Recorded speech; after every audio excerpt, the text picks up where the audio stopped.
Usotoki Rhetoric Volume 2 Review. Towards the end of 2022, I reviewed Volume 1 of Usotoki Rhetoric, a shoujo title from publisher One Piece Books. Here we met Kanoko, a young woman who can tell when someone is lying, having left her hometown behind. She found herself in Sokomoya, which had been Detective Soma and became his assistant. We reunite with Kanoko and Soma as he's doing odd jobs for the residents of Sokomoya. One of these tasks leads Kanoko and Soma to meet Kirino Kanji, who has ended up in a hospital after being hit by a car. When they first arrive, Kanji is arguing with Lily, a woman who was supposed to meet at the theater for a date. Lily was approached by a woman holding a painting Kanji had drawn of Lily and said he stayed the night at her place after getting drunk but left the item and a movie ticket behind.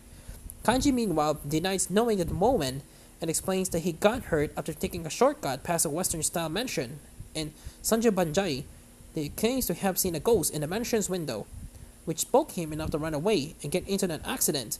Of course, the idea that Kanji saw a ghost sounds ridiculous to Lily, and she doesn't believe a word of it. She's why the two are now to an impasse. Having listened to their story, Kanoko can tell that neither Lily or Kanji is lying about their inversion of events, so she and Soma decide that the only way to resolve the situation is to investigate Kanji's ghost story. Together with Hanasaki, Soma's childhood friend, and police contact, they head toward the mansion. Soma already knows the mansion Kanji spoke about due to its being the scene of an unsolved murder from a decade ago, so he's hoping Kanji cause to give them enough clues to solve both cases. Kaneko and Hanasaki, meanwhile, are not being best pleased, and they might have a run-in with the supernatural, particularly when they find themselves visiting the mansion in the dead of night and hearing strange noises that could be the ghost in question.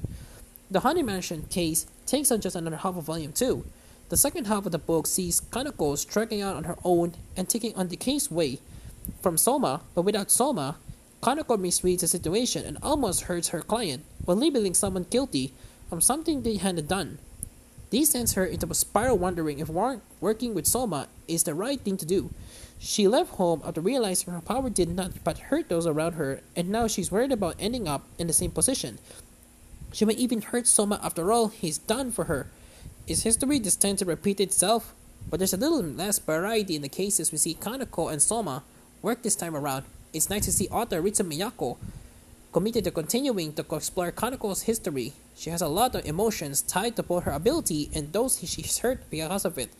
Although she's in a better place now she's at a detective agency, that doesn't mean those fears are automatically resolved, and so it's important that we see her development alongside the mystery solving that is otherwise the series' bread and butter, just like it's a ninja outing. Also, Usotoki Rhetoric continues to be charming, filled with drama, comedy, and otherwise tender moments between the cast. There's a surprising amount of depth to the whole series that you wouldn't expect from simply reading the rather short synopsis and the back cover. Andrew, I will say that, once again, despite being a shoujo series, you wouldn't find much in the way of romance here. But that's fine in my opinion since Kaneko and Soma's relationship works much better with them as friends, especially as right now, that's all Kaneko needs. Friends she can rely on, who trust her, who will have her back if something goes wrong, until she finds her feet in that regard. It's too early to be thinking about a romantic partner. As previously mentioned, Usotoki Rhetoric Volume 2 comes to the West thanks to One Piece books and continues to be translated by Molly Rabbit. The translation reads well in the lettering, while sharing similar problems to Volume 1, where some translations will have been better placed as notes between panels or as a page at the back of the book. It's at least consistent with the first book. Volume 3 of the series is currently due for release in June, with number 4 following in September, so it looks like we'll be on a fairly regular release schedule, which is always nice to see, especially coming from one of the smaller publishers. Overall, if you enjoyed the first volume of Usotoki Rhetoric, you can certainly enjoy this one. With some longer mysteries this time around and plenty of growth for Kaneko, we're getting to see the strengths of mangaka Ritsu Miyako.